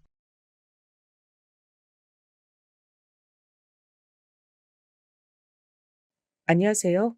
제가 유튜브에서 가장 많은 시간을 할애하는 것이 바로 삿바 채널을 경청하기인 것 같습니다. 다른 분들이 어찌 살아오셨는지 삿바 채널을 통해서 아주 편하고 즐겁게 접할 수 있어서 이토록 기술이 좋아진 세상에 감사한 마음도 든답니다. 그다지 멀지 않은 미래에 세상이 이토록 바뀔 것이라곤 어렸을 적에 상상도 못했던 듯 싶어요. 왜냐면 전 촌놈이었거든요. 따라서 저의 오랜 지기들도 다 함께 촌놈들이었습니다. 다들 엇비슷하게 살았던지라 동네에서 너나 할 것 없이 다 친하게 지냈던 시절이었어요. 코올리게 어린 시절은 특히나요. 그랬었는데 어쩌다 보니 성격이라든지 노는 방식이라든지 이런 게 가장 비슷한 셋이서만 똘똘 뭉치는 것으로 변해갔습니다. 나름 삼총사였네요. 거의 1년여를 삼총사끼리만 쏘다녔는데 구조의 변화가 일어났던 건 저희가 초등학교 5학년 때였습니다. 아, 사실은 국민학교로 불리던 시기였죠. 전 국민학교를 나온 학생이었건만 초등학교로 명칭이 바뀐 지가 하도 오래돼서 그런가 이쪽이 입에 더 잘 붙네요. 여러분 중에서도 저 같은 분 있으신가요? 제 주변의 지인들은 대체로 초등학교라고 많이 말하고 가끔 국민학교를 혼용해서 사용하더군요. 이래서 제 지인인가 봅니다. 끼리끼리예요. 또한 신기한 점은 제가 유독 제 나이를 곧장 헷갈리곤 하는데 제 지인들도 거의 이럽니다. 몇 년생인지 무슨 띠인지 이렇게만 바로 나이를 대답할 줄 알지 정확히 몇 살인지 바로 대답하는 경우가 없어요. 제 주변만 이러는 게 아니고 혹시 여러분도 이와 같으신지 궁금해지네요. 아무튼 나이가 들어갈수록 이런 부분들이 생기는 것 같아요. 나이 계산이 서툰 것에 이어서 조금은 부끄러운 얘기지만 전 이날 이때껏 살면서 많다고 자부할 인연들을 만들진 못했습니다. 제가 아무래도 마당발이 되기엔 부족한 제목이었기 때문이겠죠. 그러나 대신에 제가 막역하게 가깝다고 생각하는 인연들이 소수 존재하는 것에 감사한 지난 날이었습니다. 그 감사함의 저변에는 기본적으로 신뢰라는 것이 바탕이 되어 있었을 줄로 여겨집니다. 그러니 제가 인생에서 최고로 충격을 받는 일이 바로 인간관계에서 발생을 하게 되었던 것이겠죠. 초등학교 5학년 때 삼총사 셋이서 모두 한 반이었던 바로 그 반에 누가 전학을 왔습니다. 다들 아시겠지만 예전엔 학급마다 학생들 머릿수가 촌동네임에도 굉장히 썼습니다. 그래서 전 그 전학생이 얼른 새 친구를 사귀지 못하고 계속 겉도는 것이 이상해 보였던 듯 싶어요. 저 자식은 제법 생김새도 멀끔한데 왜 친구를 못 사귀지? 멀끔해서 다들 재수없는 자식이라고 생각하는 건가? 그런데 알고 보니까 다들 전학생을 기피했던 게 아니었어요. 반대로 그 전학생이 아무하고도 안 친해지려고 한 게 문제였던 겁니다. 그 전학생은 이곳으로 결코 전학을 오고 싶지 않았는데 집안 사정으로 어쩔 수 없이 온 거기 때문에 무척 속상해하면서 계속 울적해하고 있었단 모양이었습니다. 그 내막을 알고서 삼총사 중에 가장 쾌활했던 김진수가 큰 목소리로 이렇게 말했었죠. 뭐야, 성격이 왜 저러냐? 어울려 놀기 힘들다. 그러자 큰 외침을 들은 그 전학생이 모른 척 넘기지 않고 즉각 발끈하더군요. 웃기지 마라. 누가 너희더러 놀아달라고 했냐? 제법 성질이 있는 모양이었습니다. 저희끼리 호호하며 신기했었죠. 그 전학생은 저희 삼총사를 무섭게 째려봤습니다. 그리고 나서 얼마 후 학교에서 단체로 서울 나들이를 가게 됐어요. 과연 장소가 어디였던지 혹시 예측이 가능하실까요? 목적지는 바로 남산타워였습니다. 당시엔 그게 굉장히 엄청난 여행지라고 생각되었던 곳이기 때문이죠. 촌동네에서 거길 가게 됐는데 여러분 모두 아시겠지만 우리나라 고속도로 같은 게 나날이 발전한 거지 원래부터 삐까뻔쩍하고 길이 여러 방면으로 잘 나 있고 그러지 않았습니다. 그런데 당시의 일정이 무려 당일치기였던 거예요. 지금 생각하면 웃길 따름입니다. 그래서 집합을 아침 새벽에 했었죠. 동네 어귀에서 꼬꼬대 꼬꼬꼬 하면서 닭이 우는 소리가 날 때 이미 저는 일어나 있었습니다. 그건 집집마다 다른 녀석들도 마찬가지였다고 하더라고요. 서울까지 간다는 것에 모두가 설레서 잠을 설쳤던 겁니다. 지금과는 다른 순수함이 있었던 시절이었던 것 같아요. 저마다 도시락을 꼭 싸들고서 집합한 뒤 버스를 탔죠. 근데 제 눈에 전학생이 어쩔 줄 모르는 듯한 모습이 보인 겁니다. 버스를 타면 당연히 짝이 필요하잖아요. 둘씩 앉으니까요. 전 일단 삼총사 중에 2명이 같이 앉도록 제가 양보를 해서 혼자 자리한 상황이었습니다. 갈피를 잃은 전학생의 눈동자를 확인하고 저도 모르게 손을 흔들었죠. 야, 너 이쪽으로 얼른 와서 앉아. 우리 오늘 다 같이 다니자. 뭐? 싫어. 난 너희하고는 안 어울리기로 결심했어. 사람이 선심을 썼건만 대뜸 거절을 하더군요. 당황한 제가 이유를 물었더니 일전에 저희 삼총사가 본인을 놀린 것이 두고두고 분했다 그랬습니다. 제 뒤편에 앉은 진수가 콧웃음을 쳤죠. 저 자식 크게 삐졌나 봐. 또 놀림을 받자 그 전학생의 얼굴이 일그러졌는데 공교롭게도 그 순간 선생님께서 버스에 오르시며 눈을 부릅뜨셨습니다. 아직도 자리에 안 앉고 있는 놈은 대체 뭐하냐면서 그 전 학생의 머리통을 후려치셨어요. 잔말 말고 군말하는 녀석 있다면 나에게서 몽둥이 찜질을 받고 싶은 것으로 알겠다. 순식간에 눈앞에 별이 보인 전 학생은 해롱해롱해져선 제 옆자리에 앉았습니다. 불만이 가득한지 혼자서 한참을 투덜거리길래 제가 넉살 좋게 먼저 인사를 건네줬죠. 삐진 거 있어도 풀어. 잘 지내보자. 잘 안 지내면 어차피 너만 손해야. 그러자 정말 의외로 그 전 학생의 표정이 누그러지는 게 보이더군요. 그래, 알았어. 정 그렇게 말한다면 어쩔 수 없지. 잘 지내줄게. 너 김태용이지? 아니, 권태용이거든? 누구 맘대로 날 김씨로 만드는 거야? 김씨는 우리 뒷자리 두 놈들이 김씨고. 아, 넌 최씨지? 최인철, 우리 오늘부터 친구 된 거다. 뭐? 최인철이 아니라 최민철이거든? 너야말로 누구 맘대로 내 이름 바꿔 부르는 거야? 우리 할아버지가 열흘 밤낮을 고민해서 지어주신 게 내 이름이야. 그래? 나는 우리 할아버지뿐만 아니라 할머니도 같이 머리 맞대고 한 달 내내 고민해서 내 이름 지어주셨는데 권태용이 그렇게 해서 나온 엄청난 이름이야. 제가 씩씩하게 말을 받았고 당연히 농담이었습니다. 그러자 그 전 학생, 아니 최민철이 정말 어처구니가 없단 표정을 지었던 모습이 유달리 선명하게 기억나네요. 입이 풀려서 이런저런 대화를 하며 갔습니다. 유쾌한 길이 됐다고 생각했지만 다른 학급의 친구들을 태우고 앞에서 먼저 가던 버스가 사고가 나고 말았어요. 갑자기 끼어든 승용차와 박았다고 했던 것으로 기억나네요. 다행히 인명사고는 없었고 가벼운 접촉사고였는데 문제는 그 사고 현장을 미처 보지 못하고 달려온 다른 차가 사고를 일으키는 비극이 벌어졌던 겁니다. 도로가 아주 꽉 막혀버렸어요. 한참을 오도 가도 못했고 화장실 가고 싶다며 얼굴이 노래진 친구들도 덜어 생겨났었죠. 난장판이었습니다. 그때는 버스 안에서 환장하는 줄 알았는데 지나고 나니까 전부 추억이란 이름하에 놓인다는 것이 신기할 따름이네요. 일정보다 3시간 이상이나 늦게 남산타워에 도착하게 됐고 신기해하고 좋아할 여유도 없었죠. 당시에 학생들에게 전부 모자를 쓰고 오라고 했었더랬죠. 학생들을 쉽게 구분하고 쉽게 찾을 수 있도록, 되도록이면 밝은 색으로 말입니다. 남산타워에 기대가 무척 컸던 어떤 친구 한 명이 자기 모자로 눈물진 얼굴을 벅벅 닦던 모습이 생각나네요. 그 친구는 버스 안에서 오줌을 살짝 지르기도 했던 바였어요. 선생님께선 지금 당장 모여 앉아서 도시락 먹으라고 지시하셨고 모두가 허겁지겁 먹어댔죠. 최민철의 도시락이 가장 그럴싸했습니다. 단박에 눈길이 가더군요. 그런데 최민철이 선뜻 이런 말을 해서 절 놀라게 만들었어요. 야, 서로 바꿔 먹고 나눠 먹고 그렇게 하자. 어때? 당연히 거절할 이유가 없었죠. 삼총사가 신이 나서 최민철의 도시락을 빼앗아 먹었어요. 잠시 후 최민철은 자기 주머니에서 뭔가를 부스럭거리더니 모자로 눈물을 닦던 친구에게 슬쩍 다가가서 그걸 건네고 돌아왔습니다. 뭐였냐 물어보니까 먹을 것이었다고 하더군요. 원래 최민철, 이 전학생 자식 좀 봐라. 굉장히 좋은 자식이었잖아. 그날 저를 포함한 삼총사가 동시에 그렇게 생각했어요. 이튿날부터 저희는 삼총사가 아니라 사총사가 됐습니다. 그리고 기존의 삼총사 녀석들에겐 비밀이었으나 저는 최민철, 이 녀석이 금세 가장 좋아졌습니다. 왜냐하면 매번 안 그런 척 툴툴대면서도 남을 배려하는 모습이 인상 깊었기 때문입니다. 그리고 사람은 누구나 인정받고 싶은 욕구가 기본적으로 있다고 하던가요? 최민철도 그랬었나 봅니다.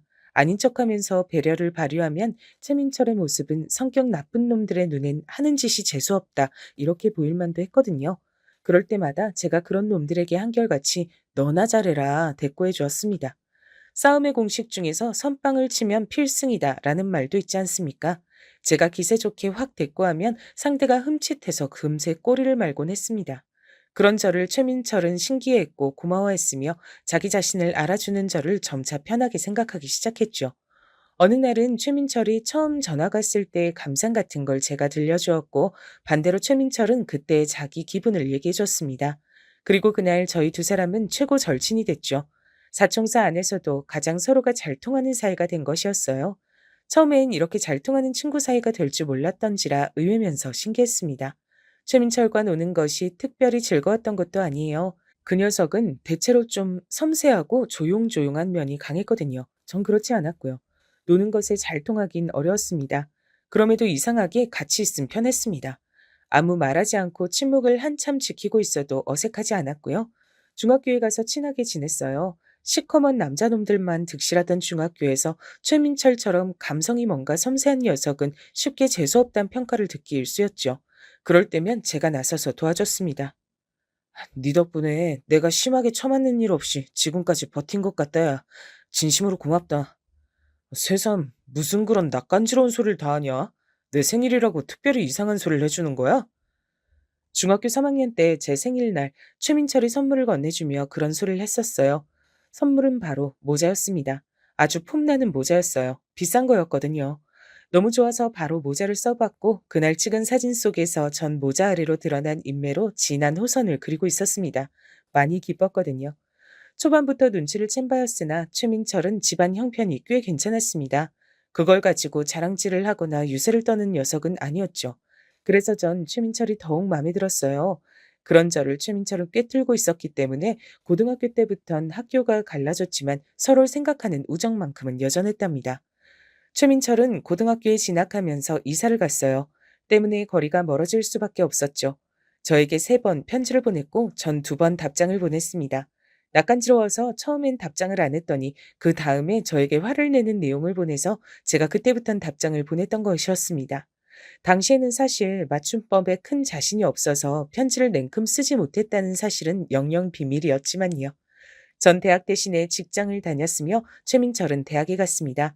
각자 군대를 다녀온 이후부터 종종 만나서 술자리를 가졌던 듯 싶어요. 사총사가 회동할 때면 다리 기울도록 시간이 가는 줄 모르고 술잔을 부딪혔습니다. 어른이 된 최민철은 여전했어요. 미묘하게 어딘가 섬세한 구석이 있는 녀석이었습니다. 결코 자주 만나지 않는 사이였음에도 가끔 보는 게 전혀 어색하지 않았고 편안했죠. 그러던 어느 날 제가 최민철을 따로 불러서 술이 아니라 밥을 사줬는데요. 그 자리는 제가 결혼하기로 한 여자를 보여주고 결혼 소식을 알리는 자리였습니다. 이쪽은 나랑 2년째 만나고 있는 여자친구야. 민철이 넌 얘기만 들었고 지금 내 여자친구 직접 보는 건 처음이지?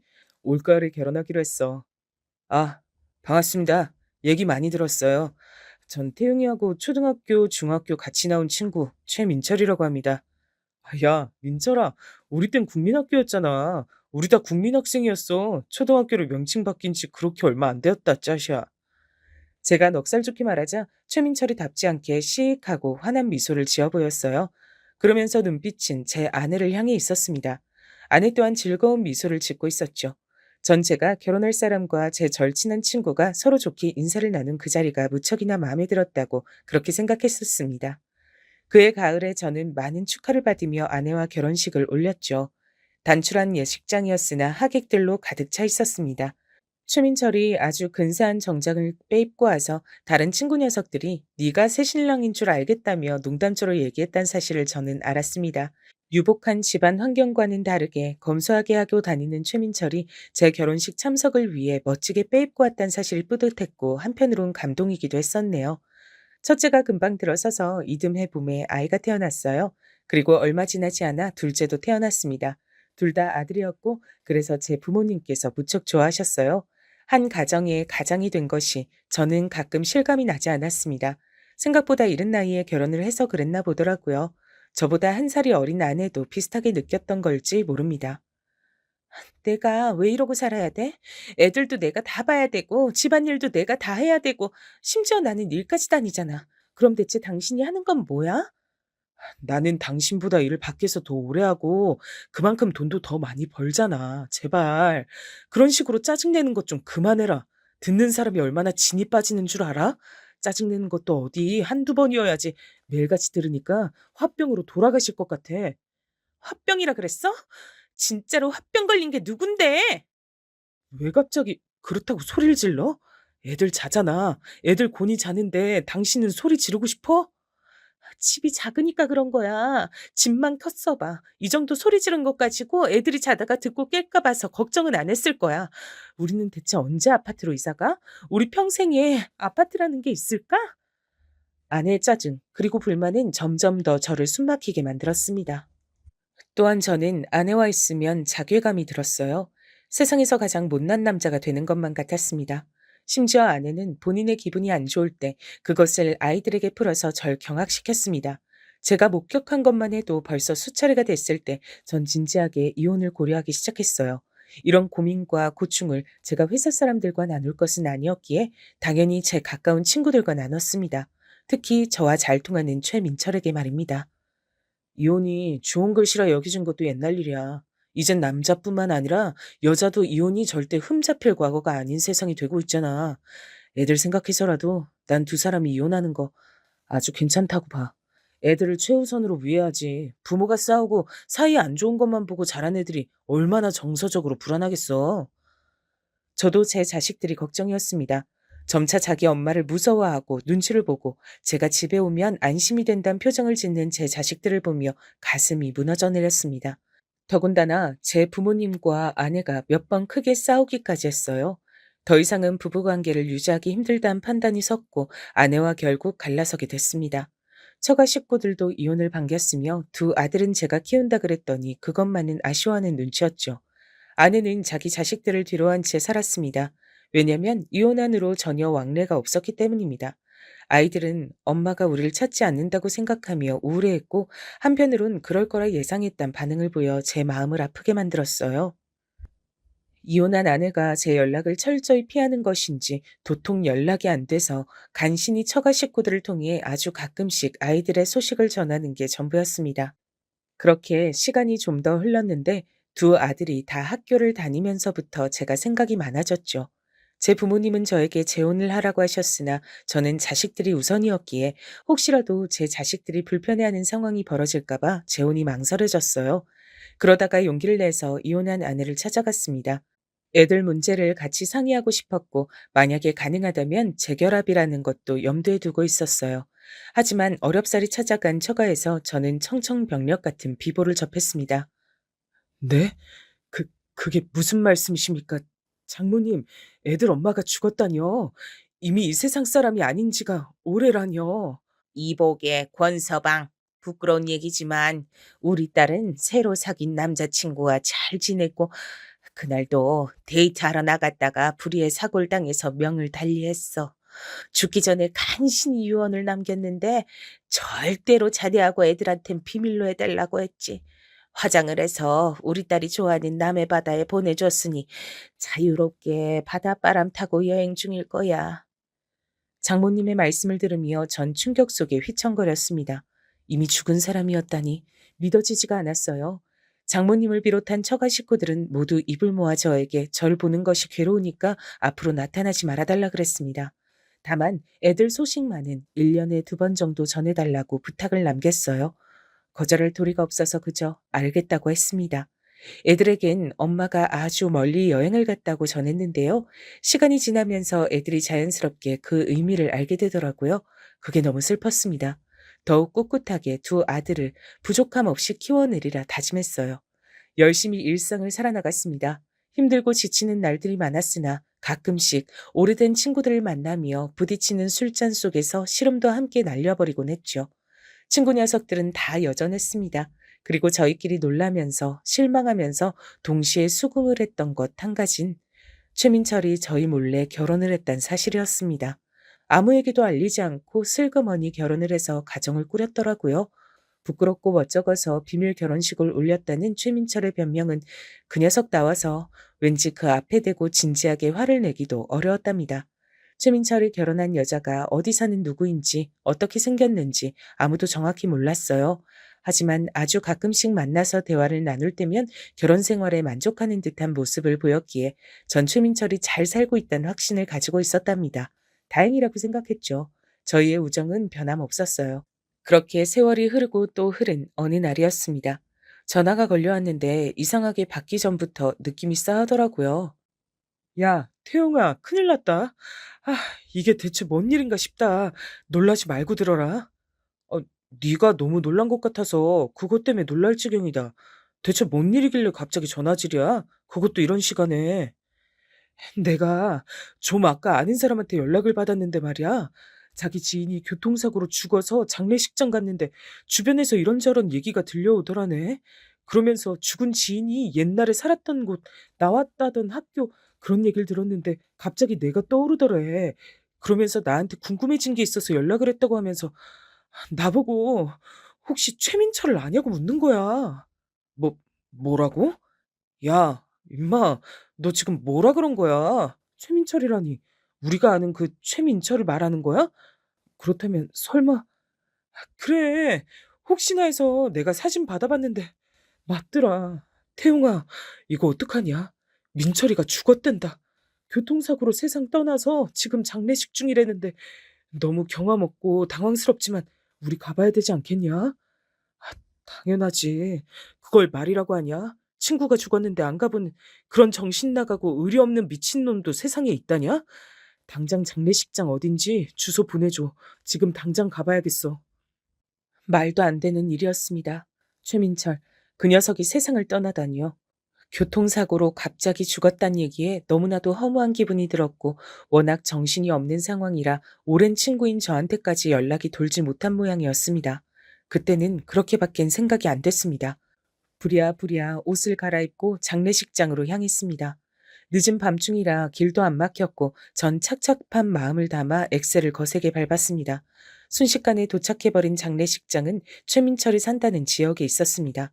생각해보니까 최민철이 제가 사는 곳으로 종종 놀러와서 만났었지 제가 가본 기억은 없었습니다. 단 한 번도 말입니다. 그런 것마저 최민철이란 사람이 지닌 특색이었습니다. 쉽게 보이는 것 같으면서도 어딘가 오리무중인 사람이었어요. 마치 안개 속에 들이운 햇빛 같은 사람이었다고 생각합니다. 분명한 햇빛, 그러나 내리쬐는 곳은 안개 속이었던 거죠. 이렇게 갑자기 허망하게 떠나다니. 기가 막히면서도 호련히 떠나버린 게 정말 너답다는 생각이 들어서 씁쓸한 미소가 지어진다, 민철아. 너 정말 떠난 거냐? 왜 갑자기 우리가 처음 만났던 네가 전하고 오던 그날이 생생하게 떠오르는지 모르겠다. 이런 운명이 기다릴 줄 알았다면 우리가 그 시절에 생각 없이 해맑기만 할 수 있었을까? 저는 장례식장에 도착해서 막상 쉽게 떨어지지 않는 제 발치를 내려다보며 잠시간 상념에 잠겨들었습니다. 조용히 미리 애도를 표했습니다. 그리고 심호흡을 크게 한 채로 장례식장 안에 들어섰어요. 어느 쪽으로 가야 하는지 따로 확인할 필요가 없었습니다. 장례식장 내부에서 입구와 가장 가까운 쪽이었기 때문입니다. 들어서자마자 몇 번 두리번거린 다음 곧바로 시선 끝에 걸리는 최민철의 영정사진을 발견할 수 있었어요. 심장이 철렁 내려앉았습니다. 정말이었습니다. 정말로 제 친구 최민철이었습니다. 그 최민철이 죽어서 장례식의 주인공이 된 참이었습니다. 참담한 심정으로 비틀거리며 그쪽으로 다가갔어요. 늦은 시각 장례식장은 적당히 고요했고 얼마 없는 조문객들이 작은 목소리로 대화를 나누고 있었습니다. 그리고 저는 영정 바로 근처에 주저앉은 자세로 초췌한 얼굴을 한 채 꾸벅꾸벅 졸고 있는 여자를 볼 수 있었어요. 아주 잠깐 졸고 만 것이었던 건지 금세 정신을 차리고서 고개를 들다 저를 발견하더군요. 눈이 마주친 건 아니었고 절 슬쩍 보자마자 그 여자가 힘겨운 한숨을 쉬며 몸을 일으키더니 이렇게 말했습니다. 저희 남편의 마지막 가는 길을 보러 오셨군요. 와주셔서 감사합니다. 늦은 시각인데. 조금 전부터 이상한 기시감에 휩싸여 있던 전 얼어붙어 있다가 목소리를 듣자마자 등줄기에 소름이 확 돋아났습니다. 고개를 조금 숙이며 그렇게 인사를 하더니 천천히 시선을 올려 저와 눈을 맞추던 그 초췌한 얼굴을 정면으로 확인했어요. 죽은 사람의 얼굴이 그곳에 있었습니다. 어, 어떻게? 말도 안 돼. 이럴 수가. 왜? 어떻게? 아니, 정확히는 죽은 줄로만 알았던 사람의 얼굴이었습니다.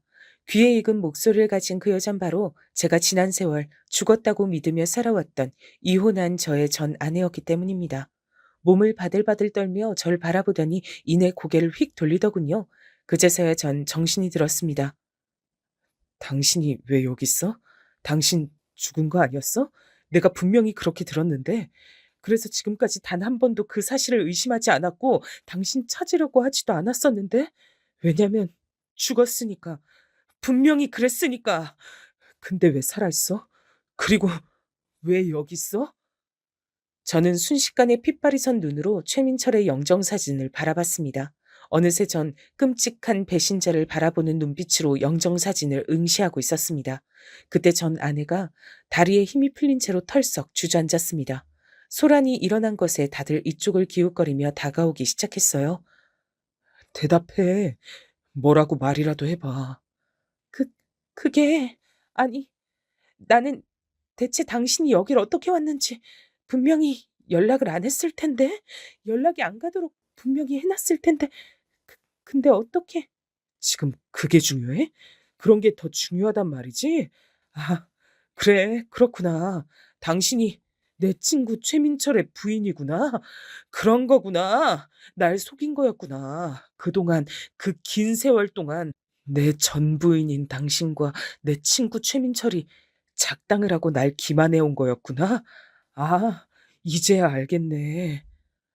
어쩔 수 없었어. 밝혔다간 괜히 당신과의 우정만 깨진다고 그 사람이 숨기자 그랬어. 비밀로 하자 그랬어. 나도 동의를 했고. 그리고 그 잘나신 처가 당신네 집안 식구들도 전부 동의를 하셨다. 모두가 짜고 치면서 날 속이고 바보로 만드셨다. 이 소리지 결국은. 어쩔 수 없었다고 하잖아. 이미 벌어진 일이고 시간이 많이 흘렀어. 이제 와서 그렇게 따지고 들지 마. 이미 벌어진 일? 시간이 많이 흐른 일? 정말 그렇게 생각해서 아무렇지도 않고 떳떳하다면 왜 나에게 민철이 녀석의 부고를 알리지 않은 건데? 인생 살면서 장례식보다 중하게 챙겨야 하는 경조사도 있나 보지? 어? 이토록 중요한 얘기를 나한테 하지 않았다고? 떳떳하지 않으니까 숨긴 거 아니야. 그래서 끝까지 날 기만한 거 아니냐고? 내가 묻잖아, 지금. 맞아. 당신 말대로 그래. 떳떳하지 못했어. 근데 뭐? 어쩔 건데. 그래서 당신이 지금에 와서 뭘 어쩔 건데. 뭘 할 수 있는데? 제 자식들의 엄마이자 전 아내였던 여자가 악에 받쳐 소리를 질렀습니다. 한때 부부로 살아본 제가 확신할 수 있었던 건 그 순간에 그 여자가 사실은 두려움과 당혹스러움에 질려 있다는 사실이었습니다. 정말로 떳떳하지 못했고 절 장례식장에서 마주칠 줄은 꿈에서조차 상상한 적 없단 증거이기도 했습니다. 꼬리가 길면 밟히는 법인데도 말입니다. 대단하다 싶었네요. 다들 웅성웅성거리는 중이었고 그때 몰려든 사람들 사이로 얼굴을 들이민 녀석들이 있었습니다. 제 오랜 친구들이었죠. 뭐야, 대체 뭔 일이길래 이러고 있어? 야, 태용아, 권태용, 우리 왔다 임마. 민철이 장례식장에서 이게 뭔 소란인지 네가 얼른 우리한테 설명 좀 해줘라. 어, 어라? 잠깐만, 저기 누구야? 내가 지금 정신이 없어서 헛걸보나? 저에게 상황 설명을 요구하던 친구 녀석이 눈을 비비기 시작했습니다. 그도 그럴 것이 최민철의 장례식장인데 죽었다고 알고 있는 저의 전 아내가 보였으니까요. 눈을 의심할 수밖에 없었던 거죠. 이내 녀석들은 경악에 차서 저와 전 아내를 번갈아 쳐다봤습니다. 제가 딱 한마디 해줬죠. 지금 머릿속에서 떠올린 그 최악의 가정이 맞아. 너희들이 생각한 최악의 시나리오. 그게 바로 지금 이 상황이야. 친구 녀석들은 난리가 났죠. 미친 거 아니냐면서 세상 천지에 어떻게 이런 일이 다 있냐면서 전 아내를 향해 비난을 쏟아냈습니다. 최민철이 훨씬 더 잘 살아서 돈을 쫓아 그런 거냐며 직설적인 비난도 튀어나왔고요. 더 나은 남자, 더 마음에 드는 남자를 따라간 게 그렇게 큰 대역죄라도 되나요? 다들 너무들 하시네요. 어쨌든 이곳은 죽은 사람 애도하고 경건하게 보내기 위한 곳이에요. 잘잘못을 따지는 자리가 아니라고요. 전 아내가 그렇게 외쳤을 때 전 더 이상 참지 못하고 최민철의 영정 사진을 집어다가 그대로 바닥에 내리꽂았습니다. 전 아내가 비명을 질러댔고 다들 난리가 났어요. 바로 그때 최민철의 모친께서 오셨습니다. 댁에 다녀온 건지 쇼핑백을 들고 계셨죠. 그리고 반대편 손엔 누군가의 손을 쥐고 계셨고요. 최민철의 모친과 손을 잡고 함께 온 사람은 놀란 얼굴로 떨리는 목소리를 냈습니다. 엄마, 이게 무슨 상황이에요? 저분은 누구세요? 우리 아빠 조문하러 오신 분 아니에요? 근데 이게 뭐 어떻게 된 일이에요? 우리 아빠 영정사진은 왜 내팽개치신 건데요? 그 사람은 바로 전 아내와 최민철 사이에서 난 딸이었습니다. 놀라서 떨리는 자기 딸의 목소리를 들은 전 아내가 입술을 꽉 깨무는 게 보였습니다. 전 당장 최민철의 모친을 향해 인사를 드렸습니다. 어머니, 안녕하십니까? 이렇게 뵙게 돼서 참으로 유감입니다. 민철이 녀석 가는 길 보러 온 저는 권태용입니다. 저를 기억하시죠? 어릴 적에도 2번 뵌 적이 있었고 아마 민철이 통해 제 얘기 들으신 적이 있긴 하셨을 것 같은데요. 아, 그래요. 알 것 같아요. 근데 대관절, 지금 이게 다 무슨 일이죠? 이 늙은이는 자식 앞세운 것만으로도 지금 미칠 지경이고 간신히 기운 차리고 있는 거라서 여기서 더 신경 쓰는 일이 생기고 싶지 않으니 어서 빨리 무슨 상황인지 얘기를 듣고 싶은데요. 최민철의 모친께서 그렇게 말씀하셨을 때 전 아내가 화들짝 놀란 얼굴로 아무것도 아니라며 헛소리를 해댔지만 제가 바로 정정을 해버렸습니다. 저는 그간 궁금했습니다. 옛 친구들에게 밝히지 않고 조용히 몰래 결혼해버린 민철이가 왜 그랬던 건지, 자기 아내가 어떻게 생겼는지, 사진조차 왜 공개를 안 해주며 산 건지. 워낙 자기만의 생각과 개성이 강한 녀석이니 이상하게 여기진 않았습니다. 그리고 제가 또 궁금했던 것은 세상을 떠난 저랑 이혼한 아내, 애들 엄마, 그 사람이 저 세상에서는 어찌 잘 지내고 있을지 그것이 때때로 궁금했습니다. 근데 오늘 이렇게 이 자리에서 한꺼번에 모든 궁금증을 풀게 된 겁니다. 잠시만요. 그게 무슨 말이죠? 그렇다면 내 아들이, 우리 민철이가 그쪽과 이혼한 사람과 결혼을 했단 거예요? 내 며느리가 그쪽의 아내였다고요? 믿기 힘드신 모양인데 애석하게도 그게 사실입니다. 전 그동안 지난 세월 동안 저희 애들 엄마가 죽은 줄로만 알고 살았습니다. 처가 식구들이 그렇게 한 목소리를 냈었기에 의심조차 한 적이 없었죠. 민철이는 아주 가끔씩 절 만났습니다. 함께 소주를 기울였고 사는 얘기를 나눴습니다. 각자의 자식 얘기도 허심탄회하게 나눴고요. 그러는 동안 저는 민철이가 저와 이혼한 저의 자식들을 낳은 여자와 결혼해서 살림 차렸다는 사실을 전혀 몰랐고요. 당연하게도 민철이는 제가 저 여자와 결혼할 때도 축하를 해주러 결혼식장에 왔었고요. 그때 단체 사진도 같이 찍었었습니다. 제가 거기까지 말씀드렸을 때 최민철의 모친께선 다리에 힘이 풀려 바닥에 스르르 주저앉으셨습니다. 전 아내가 최민철과의 사이에서 낳은 딸은 이 모든 사실을 받아들이기 힘든지 멍한 표정만 짓고 있었어요. 아니, 나는 우선 다른 것보다도 죽었다고 거짓말을 했다는 게 그게 너무 이상하고 끔찍하고 어떻게 그럴 수가 있었나 싶고. 최민철의 모친께선 넋이 나가신 채로 중얼거리셨는데 눈빛에는 경악과 경멸을 담아서 전 아내를 쳐다보고 계셨습니다. 전 아내는 계속해서 고개를 저으며 일부러 그런 건 아니었으며 잘못하지 않았다고 결백을 주장이 됐습니다. 저는 진짜 사랑을 찾아서 재혼을 했을 뿐이에요. 어머님, 믿어주세요. 진짜 사랑. 그래, 그렇다고 쳐. 하지만 사람을 기만하고 바보 만든 거, 그건 어떻게 해명할 건데? 그리고 당신이 낳은 아들들은 나는 속이고 기만하고 농락할 수 있었어도 자기 자식들한텐 그러지 말았어야지. 전 아내에게 다른 자식들이 있다는 얘기를 들은 최민철의 모친께선 현기증을 일으키셨고 신음하며 괴로운 숨결을 토하셨습니다. 옆에선 최민철의 딸은 모든 전말을 이해하고서 충격에 빠진 채로 그저 전 아내만 쳐다보고 있었어요. 전 아내는 눈물을 뚝뚝 흘리며 그제서야 가장 본심에 가까운 고백을 꺼내들었습니다.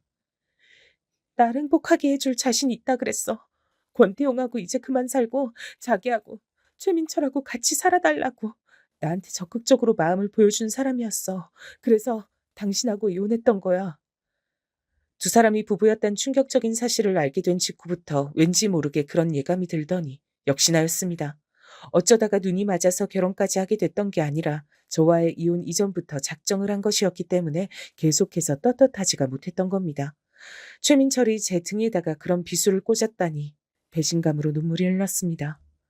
그런데 친정 식구들이 재혼은 적극 찬성이지만 비난받을까봐 걱정이라고, 당신이 회방 놓을까봐 그것도 걱정된다고, 차라리 내가 죽었다고 당신한테 거짓말을 하겠다고 그러더라. 나는 설마 그런 게 통할까 싶어서 반대했는데 이미 친정 식구들이 당신한테 거짓말한 뒤였어. 그리고 민철 오빠도 그 거짓말에 동의를 했어. 그래야 당신과의 우정을 깨지 않고 지낼 수 있다면서. 우리는 나름 노력한 거야. 당신에게 딱히 큰 죄를 지었다고 생각하지 않아. 이미 어쩔 수 없어진 일이었으니까. 이미 우정은 애저녁에 깨진 거였는데 그런 소리를 짓거렸다고? 어처구니가 없다. 큰 죄를 지었다고 생각하지 않는다니. 글쎄, 그렇게 못된 마음을 먹었으니까 알아서 하늘이 단죄를 내려줬구나 싶네. 제가 최민철의 영정 사진을 발로 차면서 그렇게 말했을 때 전 아내는 완전히 얼어붙은 모습이 됐습니다. 하늘의 단죄. 그 말에 압도를 당한 듯 했습니다. 하늘의 단죄라니. 그런 엄청난 소리를 아무렇지도 않게. 진짜로 엄청난 건 당신이고 최민철이겠지. 그동안 처가 통해서 은근하게 아들들 소식 알았겠네. 앞으로는 내 자식들의 안부를 전달받을 생각조차 하지 마. 당신 자식들 아니고 내 자식들이니까. 연병한 옛 친구, 연병할 전 부인, 연병할 옛 처가 전부 다 나한텐 아무것도 없었던 거야. 처음부터 난 이제 그렇게 생각하고 살 거야. 저는 비통한 심정으로 신음하고 계시는 최민철의 모친을 스쳐가며 짧게 목례를 남겼습니다. 그리고 친구 녀석들과 함께 그곳을 빠져나왔습니다. 전 아내가 크게 오열하는 소리가 마지막으로 들렸던 것도 같네요. 새벽 늦게까지 하는 포장마차를 찾아서 술을 마셨어요. 애초에 우리 삼총사였단 사실을 상기하며 인생에서 가장 쓰고 가장 달았던 술을 셋이서 진탕 마셨습니다. 자연스레 옛날 얘기를 나누게 되더군요. 저는 친구 녀석들에게 사실은 옛날 그때에 제가 최민철과 몰래 둘이서 절친이 됐었음을 털어놨는데 이미 두 녀석 다 그걸 알고 있었더라고요. 그걸 몰랐겠냐면서 둘이 크게 웃었는데 이상하게 저는 눈물이 날 것만 같았습니다. 그리고 이내 셋 다 한참이나 침묵을 지켰습니다. 그때 내가 알았던 내 절친한 친구 최민철은 어디로 갔던 걸까? 왜 변했던 걸까? 그저 친구보단 여자였고 우정보단 사랑인 녀석이었다고 그렇게 생각하면 그만인 걸까? 그날 이후 며칠이 흘렀고 전 최민철의 모친으로부터 연락을 받았습니다. 미안한 마음을 담아 저에게 약소하지만 성의 표시를 하고 싶다고 하셨어요. 전 단박에 거절했습니다. 조금도 전혀 받고 싶은 마음이 들지 않았기 때문입니다. 그러자 최민철의 모친께선 그러냐고 하시며 알겠다고 하시더니 저의 전 아내이자 최민철의 아내였던 그 여자를 평생 안 보고 사시기로 결정했다는 뜻을 저에게 알려주셨습니다. 그 말씀엔 제가 깜짝 놀라고 말았죠. 알고 보니까 최민철의 부친께서 지병으로 오래 병환 중이셨는데 이러한 일이 있었단 걸 들으시곤 직접 결단을 내리셨다고 하더군요. 아들놈은 내가 저승에 가서 직접 따끔하게 혼을 내면 될 일이고 며느리는 지금 내쳐야지. 안 그러면 내가 속이 개운치 않아 한 달 더 살다 갈 걸 하루 있다 죽을 것 같아. 내가 처음부터 며느리로 들이는 게 탐탁스럽지 않았는데 그게 다 이유가 있었던 게야. 그러자 최민철의 모친께선 당신의 사돈 일가를 향해 원망과 비난을 남기신 뒤 전 아내와 연을 끊기로 하셨던 겁니다. 아, 안 돼. 내가 그 남자를 사랑한 건 맞지만 홀렸던 건 분명히 집안의 재산 때문이었는데 이렇게 되면 내 인생은 어떻게 보상을 받아? 절망한 전 아내는 속내를 드러내고 말았고 최민철의 모친께선 역시 그랬던 거였구나라고 느끼시며 뒤도 안 돌아보셨던 겁니다. 최민철과 전 아내 사이에 태어난 딸, 그 아이는 얼마 지나지 않아서 유학길에 올랐습니다. 최민철 집안에 먼 친척분이 살고 계시는 곳이라고 얼핏 그렇게 들었네요. 모든 걸 잃은 전 아내는 뒤늦게 절 찾아와서 용서를 빌었습니다. 미안해. 내가 다 잘못했어. 내가 이기적이었고 양심적이지 못했어. 지금에 와서야 나는 그 미안하단 사과를 들어보네.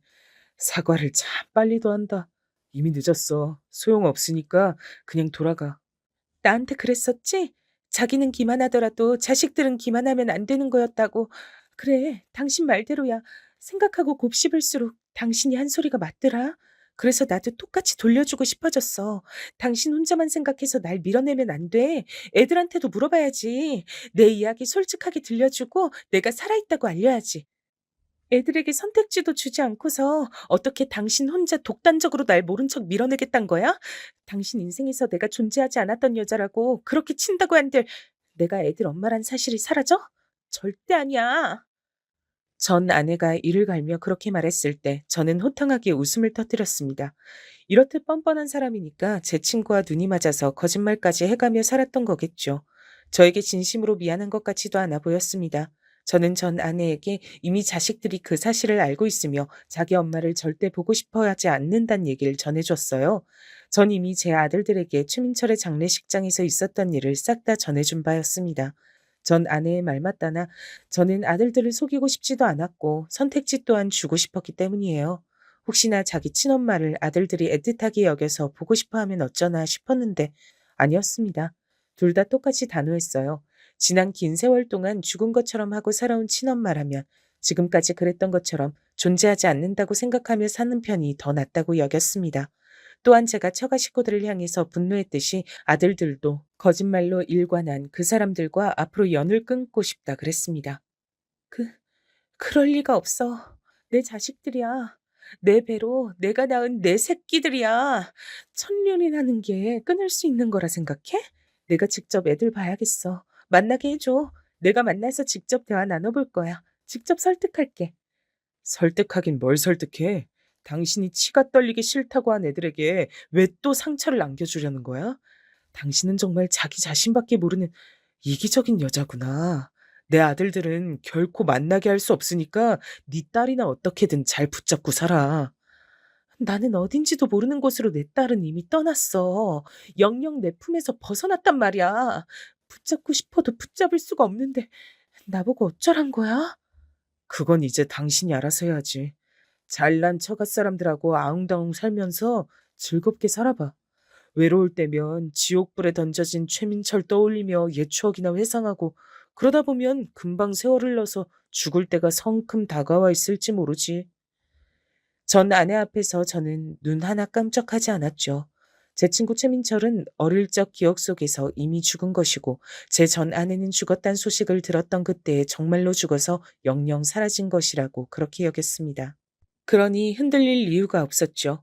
전 아내는 바닥에 주저앉아 통곡을 해대기 시작했고 전 냉정하게 그 앞을 떠났습니다. 얼마 후엔 이사를 갔어요. 전 아내가 절 찾아왔던 건 분명히 처가 쪽에서 알려준 것이었으니 이사를 가는 게 상책이었습니다. 그리고 놀라울 정도로 이사를 간 곳에서 모든 것이 잘 풀리기 시작했어요. 수입도 훨씬 늘었고 사랑하는 두 아들과의 유대감도 무척이나 끈끈해졌습니다. 후련한 가슴을 안고 살아갈 수 있었어요. 좋은 감정을 가지고 만나는 상대도 생겼는데 서로를 매우 존중하면서 함께 추억을 쌓아가는 중이랍니다. 아마 결혼은 다시 하진 않을 것 같아요. 그건 저도 상대도 동일하게 생각하는 부분이라 잘 통하고 있고요. 두 아들은 각자 너무 훌륭하게 커주었고 아주 번듯한 사회인이 됐답니다. 그리고 둘 다 어찌나 효자인지 저를 항상 1번으로 챙겨주네요. 전 참으로 행복한 사람입니다. 그래도 가끔 특히 남산타워를 볼 때마다 전 과거 속으로 돌아가 생각 없이 해맑게 지냈던 국민학교 시절을 한참 떠올리곤 합니다. 그 안에는 가장 순수한 마음으로 우정을 노래하는 제가 있고 친구들이 있습니다. 현재와 과거, 모든 것이 다 똑같이 제 인생이란 것이 믿어지지 않을 만큼의 그런 간극이 존재한다는 생각이 듭니다.